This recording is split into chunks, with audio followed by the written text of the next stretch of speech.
ഇവിടെ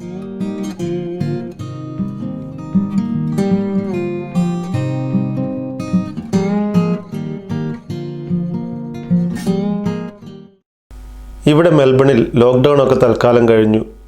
ജീവിതം ഒരു പുതിയ നോർമലിലേക്ക് വന്നുകൊണ്ടിരിക്കുകയാണ്.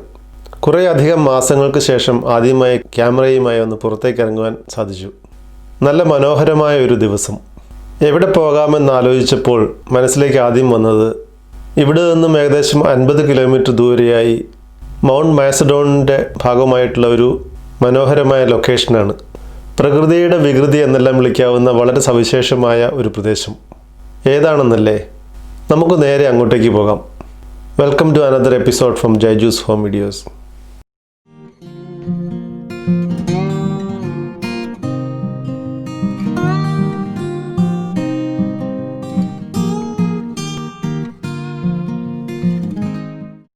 ഇന്നത്തെ യാത്രയുടെ ലക്ഷ്യസ്ഥാനം വീട്ടിൽ നിന്നും ഏകദേശം 50 കിലോമീറ്ററും മെൽബൺ നഗരത്തിൽ നിന്നും 70ഓളം കിലോമീറ്ററും ദൂരെയായിട്ടുള്ള ഹാങ്ങിങ് റോക്സ് എന്നറിയപ്പെടുന്ന ഒരു കുന്നിൻ പ്രദേശമാണ്. ഇതിനൊരു പ്രത്യേകതയുണ്ട്. ജിയോളജി അഥവാ ഭൂഗർഭശാസ്ത്രം പഠിക്കുന്നവർക്ക് ഒത്തിരി താല്പര്യമുള്ള ഒരുതരം ശിലാരൂപങ്ങളാണ് ഇവിടെയുള്ളത്. ഏകദേശം 6 ദശലക്ഷം വർഷങ്ങൾക്ക് മുമ്പ് ഒരു അഗ്നിപർവ്വത സ്ഫോടനത്തിൻ്റെ ഭാഗമായി ഭൂമിയുടെ ഉള്ളിൽ നിന്നും പുറത്തേക്ക് തള്ളി വന്ന ലാവ പുറത്തേക്കൊഴുകാതെ ഒരു ശിലയായി ഒരു ഗോളരൂപത്തിൽ ഉറച്ചുണ്ടായതാണ് ഈ പ്രദേശം. ഇത്തരം പ്രതിഭാസത്തെ മാമലോൺ എന്നാണ് വിളിക്കുന്നത്. പിന്നീട് വർഷങ്ങൾ പിന്നിട്ടപ്പോൾ കാലാവസ്ഥാ മാറ്റങ്ങളുടെ ഭാഗമായി ഈ ഗോളരൂപത്തിന് വിള്ളലുകൾ ഉണ്ടാവുകയും ഇന്ന് കാണുന്ന ശിലാരൂപങ്ങളായി തീരുകയും ചെയ്തു. ഭൂമിശാസ്ത്രവും മറ്റും പറഞ്ഞ് ബോറടിപ്പിക്കുന്നില്ല. നമുക്ക് ഈ മനോഹര കാഴ്ചകളിലേക്ക് പോകാം. വീഡിയോ മുഴുവനായും കാണാൻ ശ്രമിക്കുക. കാരണം എനിക്ക് പറഞ്ഞു തരാൻ സാധിക്കുന്നതിലധികം മനോഹാരിതയും അവിശ്വസനീയമായ കാഴ്ചകളും അവിടെ ഉണ്ടെന്നുള്ള കാര്യം ഉറപ്പാണ്.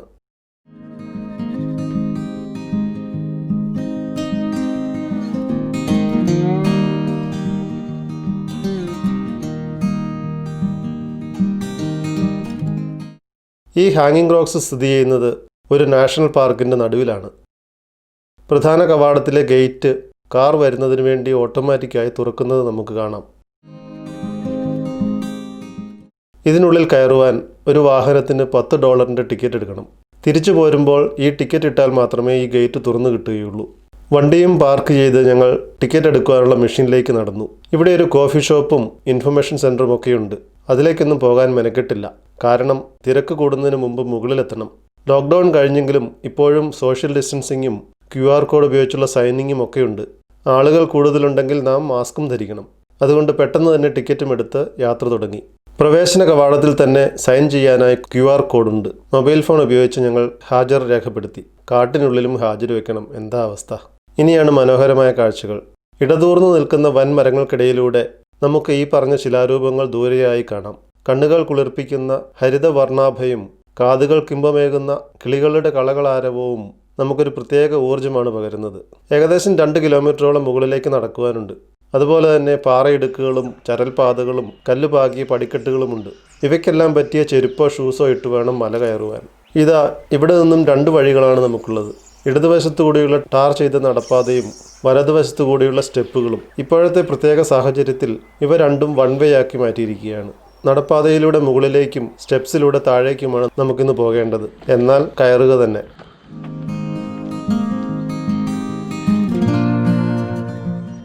മുകളിലേക്ക് പോകുന്ന വഴിയിൽ ചിലയിടങ്ങളിൽ നിന്നാൽ നമുക്ക് ഈ പാറക്കെട്ടുകളുടെ മുഴുവൻ ഭാഗവും തന്നെ കാണാം.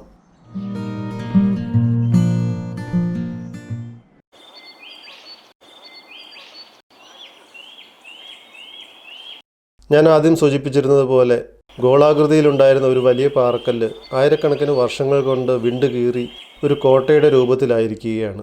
അവയുടെ ഉയരം നമ്മെ ഭയപ്പെടുത്തുമെന്ന കാര്യത്തിൽ സംശയമില്ല. ഈ പരിണാമത്തിൻ്റെ ഭാഗമായി ചില പാറക്കഷ്ണങ്ങൾ മറ്റുള്ളവയുടെ മുകളിൽ അടർന്നു തങ്ങിയിരിക്കുന്നതും കാണാം. ഇതെങ്ങാനും തെന്നിമാറി താഴേക്ക് വീണാൽ എന്താവും അവസ്ഥയല്ലേ? ഒന്നും പറയാനില്ല.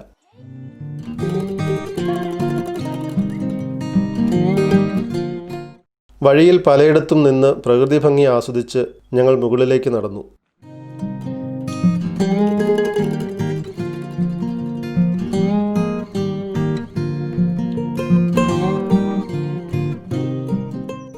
ഓരോ പാറകളുടെയും ഭംഗിയും വലുപ്പവും ആരെയും അതിശയിപ്പിക്കുക തന്നെ ചെയ്യും. നമ്മുടെ നാട്ടിലായിരുന്നെങ്കിൽ ഇതൊക്കെ എന്നേ പൊട്ടിച്ച് നാം 10 കാശുണ്ടാക്കിയേനെ അല്ലേ? തമാശയാണ് കേട്ടോ, എന്നാലും അതല്ലേ നടക്കുന്നത്. ഈ വഴിയിൽ ചിലയിടങ്ങളിൽ പല പേരുകൾ എഴുതി വച്ചിരിക്കുന്നത് നമുക്ക് കാണാം. ഓരോന്നിനോട് രൂപസാദൃശ്യമുള്ള പാറക്കൂട്ടങ്ങളാണ് ഇങ്ങനെ പല പേരുകളിൽ അടയാളപ്പെടുത്തിയിരിക്കുന്നത്. അവയെല്ലാം കണ്ടും ആസ്വദിച്ചും ക്യാമറയിൽ പകർത്തിയും ഞങ്ങൾ മുമ്പോട്ട് നീങ്ങി. വലിയ പാറകളുടെ വിടവിലൂടെ താഴെയുള്ള കൃഷിയിടങ്ങളും വീടുകളും മറ്റും നമുക്ക് കാണാൻ സാധിക്കും. അവയ്ക്കൊരു പ്രത്യേക ഭംഗി തന്നെയാണ്. ഇവിടെയുള്ള മരങ്ങൾക്കൊരു പ്രത്യേക മണമുണ്ട്. ഒരു എണ്ണത്തിരി കത്തുന്ന മണമായിട്ടാണ് എനിക്ക് തോന്നിയത്. എന്നാൽ ഇനി ഒരു സെൽഫി ആയാലോ? അങ്ങനെ പാറക്കെട്ടുകളും അവയുടെ വിടവുകളും അഗാധ ഗർത്തങ്ങളും കണ്ട് ഞങ്ങൾ നടന്നു. രാവിലെ ആയതിനാൽ അധികം ആരും തന്നെ ഇവിടെ എത്തിയിട്ടില്ല. ഞങ്ങൾ വീണ്ടും മുകളിലേക്ക് നടന്നു. ഇനിയുള്ള യാത്ര കുറച്ചുകൂടി വിഷമം പിടിച്ചതാണ്. കല്ലുകൊണ്ടുണ്ടാക്കിയ സ്റ്റെപ്പുകളും മറ്റും കയറി വേണം മുന്നോട്ട് പോകാൻ. പാറക്കെട്ടുകളുടെ ഇടയിൽ വളർന്നു നിൽക്കുന്ന യൂക്കാലിപ്സ് മരങ്ങളുടെ മുകളിലൂടെ നമുക്ക് ദൂരേക്കുള്ള കാഴ്ചകൾ കാണാം. ഈ കാണുന്ന പാറക്കൂട്ടങ്ങളുടെ പേരാണ് സാഡിൽ. നല്ല പേരും അതിലും നല്ല കാഴ്ചകളും അല്ലേ?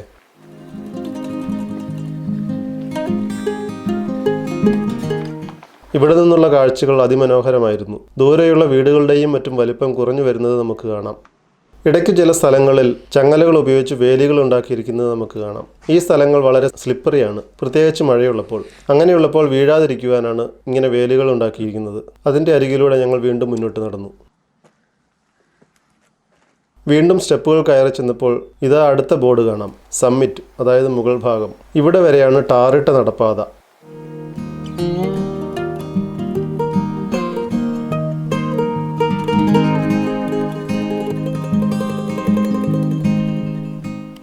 ഇനി വഴികളില്ല. പാറകൾക്കിടയിലൂടെ വേണം മുന്നോട്ട് നീങ്ങുവാൻ. ഈ കാണുന്ന പാറക്കൂട്ടങ്ങൾ കണ്ടോ? ആ തങ്ങിയിരിക്കുന്ന കല്ലെങ്ങാനും താഴേക്ക് വന്നാലോ? ഒന്നും പറയാനില്ല. ആ പാറയുടെ അടിയിലൂടെ ഉള്ള വഴിയെ തന്നെ മുന്നോട്ട് നടന്നു. എന്നാലൊന്ന് കാണണമല്ലോ. ഇവിടെ നിന്നുള്ള ദൂരക്കാഴ്ചകൾ അതിഗംഭീരമാണ്. തെന്നി വീഴാതെ ശ്രദ്ധിച്ചു തന്നെ മുന്നോട്ടേക്ക് നടക്കണം. ഭയാനകമായ വിടവുകളും ഗർത്തങ്ങളും നമുക്കിവിടെ കാണാം. അതോടൊപ്പം തന്നെ ദൂരെയായി മനോഹരമായ പച്ചക്കുന്നുകളും കാണാം.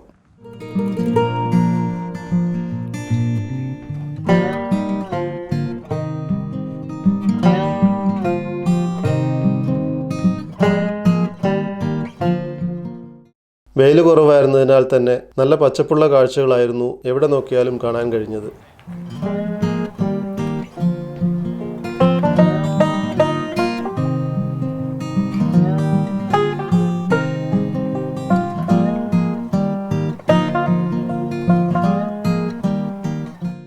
ചിലയിടങ്ങളിൽ കോൺക്രീറ്റ് ഉപയോഗിച്ച് വഴികൾ ബലപ്പെടുത്തിയിട്ടുണ്ട്.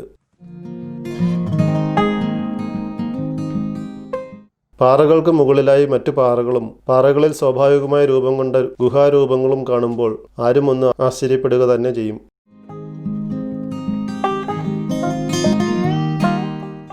ഈ കാണുന്നതാണ് ചാപ്പൽ. ഈ പാറക്കൂട്ടങ്ങൾക്കൊരു ചാപ്പലിന് രൂപമായതിനാലാണ് ആ പേര് നൽകിയിരിക്കുന്നത്.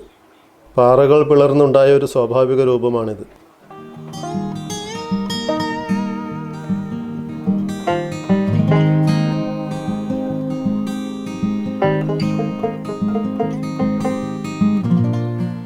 താഴെ ചുറ്റുമുള്ള പ്രദേശങ്ങളെക്കാൾ 100-ലധികം മീറ്റർ ഉയരത്തിലാണ് ഈ കുന്നിൻ്റെ മുകൾ ഭാഗമുള്ളത്. അതുപോലെ തന്നെ സമുദ്രനിരപ്പിൽ നിന്നും 720 മീറ്റർ ഉയരമുണ്ട്. അതിനാൽ തന്നെ ഇവിടെ നിന്നുള്ള കാഴ്ചകളും വളരെ ഹൃദ്യമാണ്. പ്രകൃതിയുടെ ഭംഗി ആസ്വദിക്കണമെങ്കിൽ ഇതുപോലുള്ള കുന്നിൻ പ്രദേശങ്ങളിൽ തന്നെ പോകണം. ഈ കാണുന്നത് ഒരു ലുക്കൗട്ട് പോയിൻ്റാണ്. സുന്ദരമായ കാഴ്ചകളാണ് ഇവിടെ നിന്നും ആസ്വദിക്കാൻ കഴിയുന്നത്. ഇതിനോട് ചേർന്ന് മറ്റൊരു ഗുഹാരൂപവും കാണാം.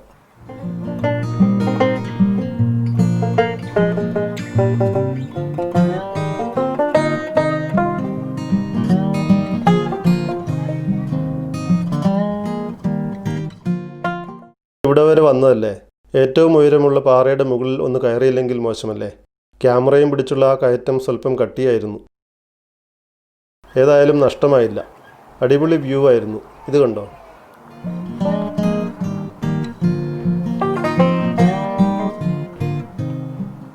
ഏതായാലും അവിടെ നിന്നുകൊണ്ട് ചുറ്റുമുള്ള ദൃശ്യങ്ങൾ ക്യാമറയിൽ പകർത്തുവാൻ മറന്നില്ല.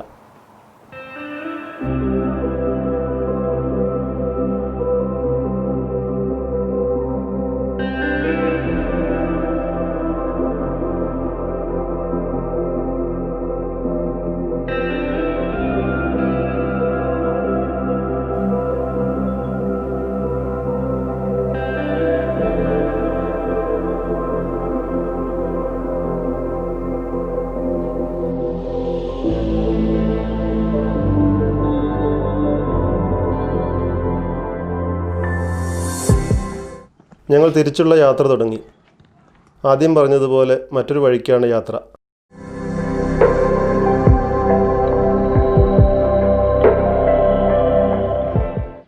കൂടുതൽ മനോഹര കാഴ്ചകളും ആസ്വദിച്ച് ഞങ്ങൾ താഴേക്ക് തിരിച്ചു.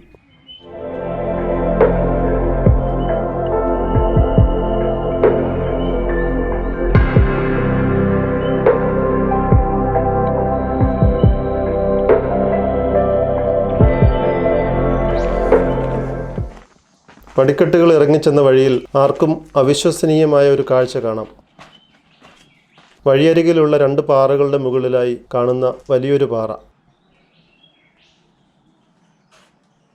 ഈ പാറയാണ് ശരിക്കും ഈ സ്ഥലത്തിൻ്റെ പേരിന് കാരണക്കാരനായ ഹാങ്ങിങ് റോക്ക് അഥവാ തൂങ്ങുന്ന പാറ.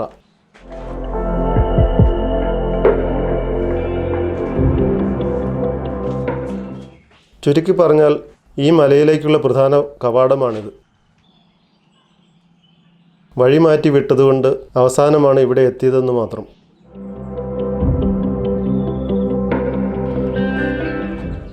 ഞങ്ങൾ വീണ്ടും പടിക്കെട്ടുകൾ ഇറങ്ങി താഴെ എത്തി. ഇവിടെയുമുണ്ട് നല്ല 2 വലിയ പാറകൾ. ആദ്യത്തെ പാറയുടെ മുകളിൽ നിന്നും രക്തത്തിൻ്റെ നിറമുള്ള ഒരു വെള്ളച്ചാട്ടമാണ് എന്ന് എഴുതി വച്ചിരിക്കുന്നത് കാണാം. രക്തമൊന്നുമല്ല, ഇതിലൂടെ ഒഴുകിയ വെള്ളത്തിലെ ഏതോ കെമിക്കലാണെന്ന് ചിലർക്കെങ്കിലും മനസ്സിലാവും.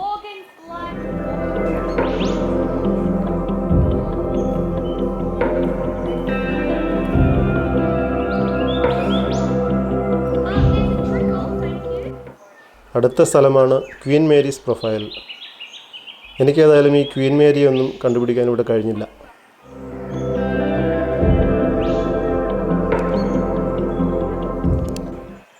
യാത്രയൊക്കെ അവസാനിപ്പിച്ച് താഴെ എത്തി. കാടിൻ്റെ ഭംഗിയും കിളികളുടെ മധുര രാഗങ്ങളും ആസ്വദിച്ച് കുറച്ചു നേരം കൂടി താഴെയുള്ള പുൽത്തകടിയിൽ ഇരുന്നിട്ട് വീട്ടിലേക്ക് യാത്ര തിരിച്ചു.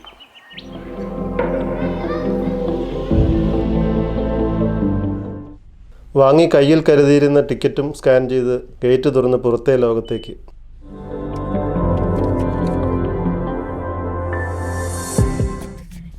കഴിഞ്ഞ ചില മണിക്കൂറുകൾ മനസ്സിനേകിയ കുളിർമയും ഓർമ്മകളും തീർച്ചയായും കുറേ നാളുകളെങ്കിലും ഞങ്ങളുടെ കൂടെ ഉണ്ടാവുമെന്നുള്ള കാര്യം തീർച്ചയാണ്. പ്രകൃതി ഒരുക്കിയ ഈ സുന്ദര കാഴ്ചകളും ഈ വീഡിയോയും എല്ലാം എല്ലാവർക്കും ഇഷ്ടമായില്ലേ? നിങ്ങളുടെ അഭിപ്രായങ്ങൾ അതെന്തായാലും വീഡിയോയുടെ താഴെ കമൻറ്റ് ബോക്സിൽ എഴുതി അറിയിക്കുക. ആദ്യമായിട്ടാണ് നിങ്ങൾ ഈ ചാനൽ കാണുന്നതെങ്കിൽ ഇത്തരം വീഡിയോകൾ തുടർന്നും കാണുവാനായി ഈ ചാനൽ സബ്സ്ക്രൈബ് ചെയ്യുക. അതുപോലെ തന്നെ എൻ്റെ പുതിയ വീഡിയോകളെപ്പറ്റി നോട്ടിഫിക്കേഷൻ ലഭിക്കുവാനായിട്ട് താഴെ കൊടുത്തിരിക്കുന്ന ആ ബെല്ലൈക്കൺ കൂടി ഒന്ന് എനേബിൾ ചെയ്തേക്കുക. അപ്പോൾ പുതിയൊരു വീഡിയോയുമായി വീണ്ടും കാണുന്നവരെ എല്ലാവർക്കും ഗുഡ് ബൈ.